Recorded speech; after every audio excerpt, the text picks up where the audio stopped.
Oh my goodness, hello and welcome to my September favorites video.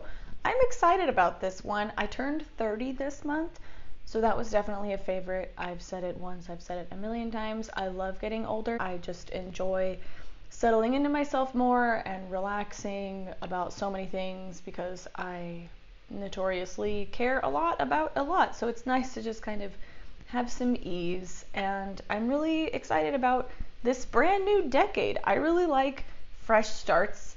I like New Year's, I like birthdays, I like to kind of take stock of what I've done so far and set new goals, so the idea of being in a whole new decade is really exciting to me. You will see from this list of favorites that I've curated that I have also matured a lot, just kind of like instinctively my mind and my body and my soul just knew, like, I'm 30 now, I'm an adult, and so there's a lot of like very grown up things here. I don't want to alarm you with I guess just like my wisdom. I don't want you to feel overpowered by it. So with that, I'm just going to jump right into my first favorite, which is the Vampire Diaries, of course. If you've watched any of my recent content, you know I made a video called The Vampire Diaries Has Ruined My Life, and I would like to update that. I just got a text message and I'm going to ignore that.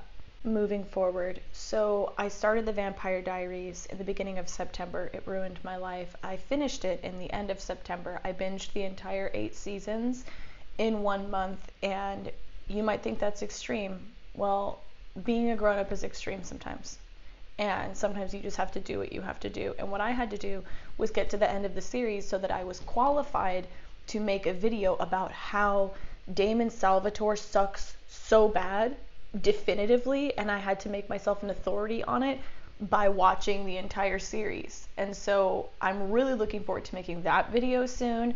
It will be the definitive case presented of why he's the worst character ever and everyone should hate him and we should all disavow our support of him even though he has pretty eyes. By the time I got to the end of the Vampire Diaries, it is a pretty strong and passionate and mature love-hate relationship with the series. I love so much about it and I hate so much about it, and I actually, saying something sincere for a second, I actually have really strong opinions about the messaging of the show in ways that it's really damaging. So on the one hand, it's very fun, and on the other hand, I think as a people, we need to talk about the messages we give to young women about what type of behavior we should expect from men, and yeah, we'll get into that in the Damon video. It'll be a fun time. Watching the series was definitely a favorite, and my most favorite part of the favorite was my next favorite, which is doing live watch parties with you guys on YouTube. We did 2 of them. I'm not going to do one this week because I'm picking up Caspian, my favorite human, my son, and it was the most fun I've ever had on YouTube, like hands down, bar none. Talking to you guys while we watched episodes of the Vampire Diaries was it was the great joy of my life, and I'm so excited to do more of them. We're gonna keep it going. I'm trying to shift it so that they happen regularly on Thursday nights, but it's just taking a minute to get there. So follow me on Instagram at Kiki and the Jets if you want to stay updated on watch parties. We're not just going to do the Vampire Diaries. We are going to continue to do the Vampire Diaries and kind of picking highlight episodes throughout the series. But I also want to do Buffy the Vampire Slayer. I was thinking for October it would be really fun to do some Halloween movies. I was thinking about doing Clue and maybe the Addams Family. Let me know if you have any ideas about what Halloween movies we should watch this month. I'm so excited about it. You guys are all unsurprisingly brilliant and hilarious, so watching it while we chat and respond was just, I was like, this is what the internet is for. We're doing it right, guys, and I love it. And I also don't plan on just doing like spooky things. It's just since it's October, I thought it'd be fun to do some kind of scary movies.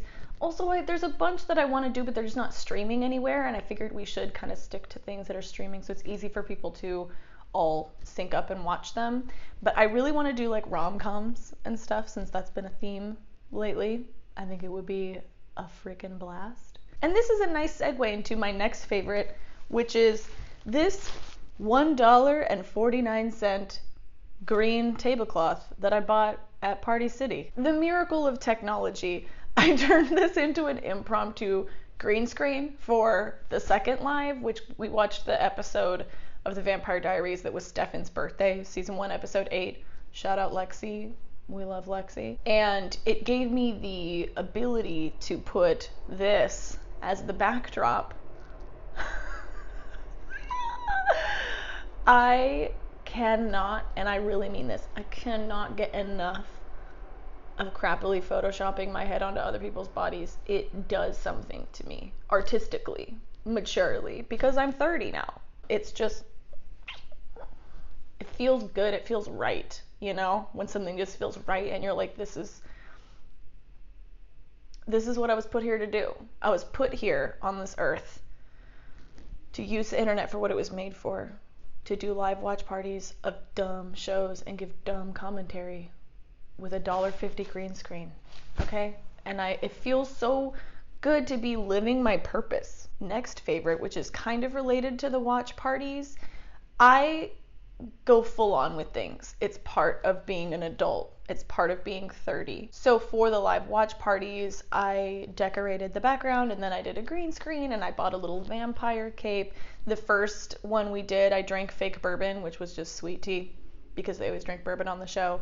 And then the second one, I was like, I don't actually really like sweet tea, but I still wanted to go with a themed drink. So I made a virgin Bloody Mary, because get it, like blood, like vampires. And it was delicious. So I'm gonna put the recipe that I used, as well as a couple notes I had about it. It was a touch salty, which, you know, I love salt, but there is such a thing as too much of it. Doesn't happen as often as not enough of it, but it does happen. I think this has a tad too much salt, and I wish it had more of a citrus component, but I did something brilliant, which is really the favorite. I took a Bloody Mary from scratch recipe, which don't be intimidated by the from scratch. I'm the laziest person on God's green earth, and it was very easy. It took me like 5 minutes. I wanted there to be kind of a citrusy component. I don't really drink alcohol. I wanted to figure out an alternative. Most Bloody Mary recipes that are virgin just say to put water, and I was like, that's boring. I ended up making, which is probably technically like a virgin michelada and not really a Bloody Mary anymore, but I did lemon sparkly water, which was probably the least grown-up way I could have described lemon sparkly water. What is it called?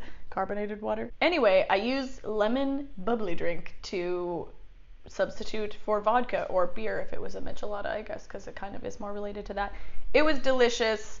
I will put the recipe in the description box, and if you like to not drink alcohol, or if you just want a refreshing drink and don't necessarily feel like alcohol in that moment, 10 out of 10. Moving right along. I gained some weight during quarantine, as I think many of us have.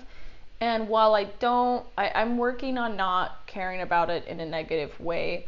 One thing I have found is that none of my clothes really fit anymore, and that just generally makes me feel like shit anytime it happens, because I just don't feel pretty. The other night, actually, during the live, I wore this velvet dress, like a black velvet dress with a slit up the leg that I hadn't gotten a chance to wear because I bought it right before the world ended.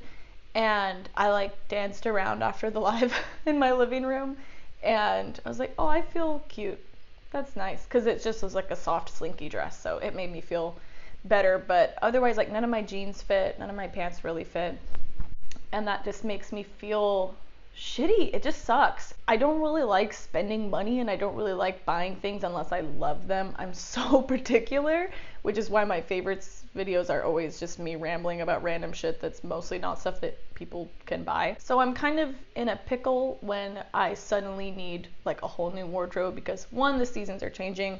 It's lovely outside in New York right now, which means that in 2 weeks it's gonna be cold as fuck, and also I just don't fit into my jeans, like my pants. So right now I've been wearing 3 t-shirt dresses that I bought when I was nursing Caspian and wanted to sleep in them because they were stretchy and it was easy to nurse him. So I've been feeling very sexy that those are the only 3 things that really fit me. They're cold. They're just a t-shirt dress, so I won't really be able to wear them when the weather changes. Anyway, I got 2 shirts this month that I really liked, and I noticed a theme, which is really, really soft stuff that feels comfortable and doesn't make me feel any type of way about what shape my body happens to be right now. I do love my body more than I have ever loved it before. On a serious note about getting older, that is one of the things that I think has improved a lot as I have aged. I'm much less critical of my body and much more grateful for it. But that doesn't mean I'm perfect at loving it. And certainly when certain things fit certain ways, especially pants, like cutting into my rolls, I don't love it. It makes me feel kind of bad. I do still need to find pants that make me feel good and happy to be wearing pants. But in the meantime, I did find 2 shirts, which I just put one on top and the other on the bottom. So I put my legs through the sleeves and I'm good to go. Just giving myself a minute for that visual. It looks awesome. Anyway, one of them is this shirt, which is, I can already tell, one of my favorite shirts of all time. Do you ever buy something and you're like, this is a classic, I'm gonna keep this forever? This is one of those things. I got it at a thrift store and it is the softest, it's the softest material. It's got a nice weight to it and it's got 3/4 length sleeves already. And check this shit out. Can I stand up? I'm not wearing pants, by the way. Speaking of no pants, I literally am not wearing pants. It's got pockets, my friends. Look at this. So it's like a flannel shirt, cone pockets. As you can see, also part of getting older is being really good at demonstrating. I'm essentially Vanna White. This shirt is just so well constructed and it feels incredible and it's got nice straight lines and it makes me feel like a little old fisherman and I like that. And my other shirt is this one that I think I wore in my last video. And someone messaged me and they were like, big Leonardo DiCaprio in Romeo and Juliet vibes. And I was like, oh yeah, I knew that. That's why I did it. This shirt is also super soft, much less professional vintage construction because I got it at Old Navy. But oh my God, I'm so popular today. I got it at Old Navy. I don't like to shop at fast fashion places, but I make an exception mostly for buying things like extremely on clearance because I kind of feel like you're not really profiting off of this. And that's definitely the justification that I use for buying cheap clothes sometimes. Anyway, this was in the men's clearance section and it was like $8 or $9. And it's super, super soft and super comfortable. And it makes me feel like shapeless in a cute way. Okay, a rant, a detour is happening. Prepare yourselves. I have struggled always with creating content regularly, even though I feel like I have a lot to say and things that I want to share with you all because of a lot of reasons. But one of them in particular that I hadn't quite pinpointed yet is that even when I would make videos over the years saying like, I'm going to open it up and make not just makeup content, because I was close to the problem. Like I knew I didn't want to just make makeup content. So every once in a while I'd be like, I'm going to open it up and make other types of content. And I would do that, but I hadn't quite pinpointed that I was still viewing myself as like a beauty YouTuber though, that just sometimes did other stuff. Like my home base was makeup, and that was really getting in my way because for whatever reason, I just don't want to be that. I love makeup so much, but I don't love it more than I love other things like pop culture and food, for example, which are 2 of my huge passions, and also talking about our feelings, doing the Kiki Q&A, I'm on a couch series and things like that, talking about new motherhood and everything. I kind of freaked out last month and just went, I'm not a beauty YouTuber, and I changed my Instagram name from Kiki G Makeup to Kiki and the Jets. And just went, bah! I'm just doing whatever. And it never even has to be makeup related. I never have to make makeup content again if I don't want to. Whose life is this? It's mine. I don't have to do that if I don't want to. And surprise, releasing that narrative of like, you have to do beauty stuff made me actually want to do beauty stuff too, because I didn't feel like this weird push and pull thing with it. So I made a Why Come No One Told Me That video, and I really liked making it, and I was so excited to talk about it because I gave myself permission to just not have to talk about it, which was really, really, really refreshing, and I feel much more fulfilled and much more excited to be here because I'm not putting myself in a box that I don't really exist in. Making Vampire Diaries content and interviewing, this is now getting to the actual point of what I was going to say, interviewing my brother Jason about our kitchen must-haves was wonderful. My brother is awesome, and he happens to be a brilliant chef. I should have hyped him up in the video more. I was like, world traveling, but he's been to, I don't even know how many countries he's been to. He's so passionate about food, and he's so knowledgeable, and he really approaches food the same way that I approach things, which is like, I want to understand all the hows and the whys and learn as much as I can. And so he's just this wealth of knowledge. And I interviewed him, which was my first interview type video, and it was so fun and informative, and I learned a lot. And this is my favorite within that favorite. He shared a tip about, so the video is basically, we each told each other our top 5 kitchen must-have items. I happen to focus more on my top 5 ingredients, and he focused more on top 5 tools and tips. And one of his tips that at the time I was like, oh, that's interesting. I'm not surprised in a bad way, but I didn't think of that as being like a top 5 thing. But he said pen and paper is one of his top 5 things in a kitchen. And the reason is because he likes to write down, well, he gave a lot of reasons, but taking notes while he's working on recipes. And then also, you can, if you're using a recipe from the internet, continue to go back and open your phone and check it, or you can write that shit down on a pad of paper, and then you're not going and having to try to reopen your phone. And the act of writing down the recipe helps you to remember it. And I know that that's true about handwriting things. I also love handwriting things, and so I started doing that this week. I did it with the Bloody Mary recipe. I also baked some chicken thighs and a few other things, and I wrote it down, and I was like, this is so much nicer. I love this tip, and I'm so glad I know it now, because it's a simple little thing, but it really did make me more intentional about the process of cooking. It helped me to remember what I put in it. I mean, the Bloody Mary recipe, I made the one time, and then I was talking to my mom about it, and I recited the whole thing. Like, I remembered how much there was of every single thing, and that is my little testament to the power of writing down a recipe.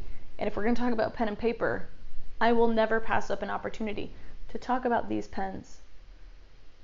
Jason actually laughed when he looked at the description, because I put out all the links to the stuff that we both talked about, and he had given me a link to pens for the pen and paper portion, and I switched it out. And I put these pens instead, and he messaged me and he was like, you switched my pen recommendation.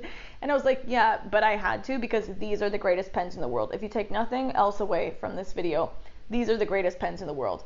Papermate InkJoy 0.7 millimeter.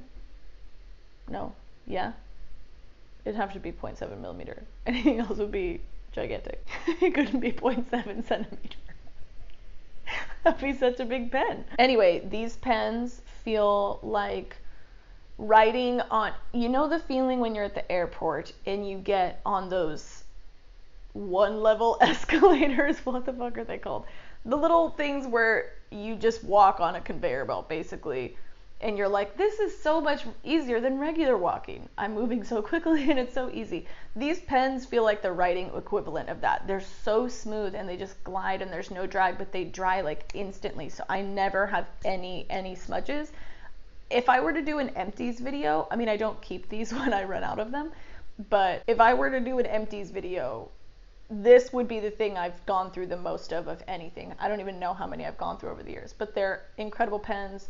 All other pens are stupid. I will die on this hill. Although I don't know that anyone will try to kill me. Oh, I threw it.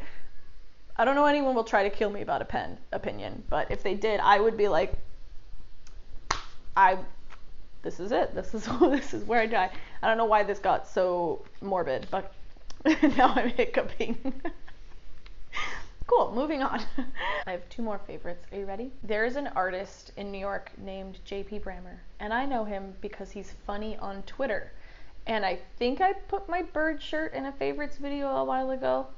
I bought a bird shirt that he made. Anyway, he's a writer, and I found him on Twitter just because he's so funny, and at some point he came across my feed. And then I started following his newsletter called Hola Poppy, and it is wonderful. It's an advice column, and he's just such a gifted writer, and he's so funny, and I get so much out of it. So you should definitely subscribe to his newsletter, Hola Poppy. And he's also an incredible artist, and my sister Skylar's a big fan too. And so for our birthdays, which are only a day apart, hers is September 8th and mine's September 9th, we bought each other prints of his. And so we each have a different print, but it's like kind of a matching thing. I have not gotten a frame yet for it, so it's still all rolled up in a thing, but I'll put a picture so you can see. I love it. I love it. I love it. I love it. All right, that is it. Actually, that's not it. I wanted to gauge interest on a video about tips for thrift store shopping. I have a few tips on how to buy things in thrift stores, and I was wondering if that is something you guys would be interested in. If it is, let me know. Please also let me know what things you want to see in a live watch party, especially Halloween things. Oh, and one last thing. I wanted to do some Halloween makeup tutorials this month. If you have ideas or things you would like to see a Halloween makeup tutorial about, please do let me know. I will take all of that information in, and then I will potentially put something out with it. Thank you all for watching. Thank you guys for coming to the watch parties and being hilarious and amazing and just as opinionated about Vampire Diaries as I am. I love you all so much, and I hope you have a wonderful day. I will see you next week. Goodbye. Oh my God. Remember how I was getting text messages earlier? Well, when I finished filming, I checked them, and it was a message from my sister saying, go to your front door. And I went to my front door and saw that a package had been delivered. And that package was this Vampire Diaries coloring book. Stefan has blood on his hands on the cover. And so I just popped right back down to my filming setup, which I had not broken down yet, to add this to my favorites.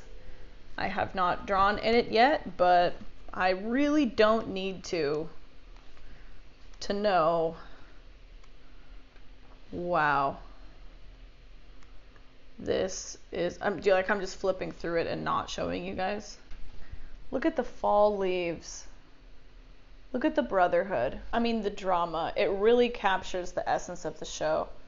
The essence of the show being Stefan caring about Damon, his brother, for some reason. Thank you, Riley, for this incredible work of art that I look forward to enriching with my own abilities. I should probably make a video filling this in, yes?